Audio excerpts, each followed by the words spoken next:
I'm going to show you how to get your website started in MotorDesk by using our website templates. This is under the website menu and you click template.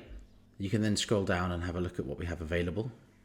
Do note that if you're on the starter plan, certain website designs won't be available, but it will let you know here. So if we go ahead, let's pick this one and we just view it first, and you'll have a little video which will give you an idea of what it looks like as you scroll down. We can then see what it's going to be installing, and we can customize that if we want. If you're starting out, we recommend just leaving everything as it is, and then you simply press install template and confirm the installation. Once your installation is complete, you can click view website to have a look.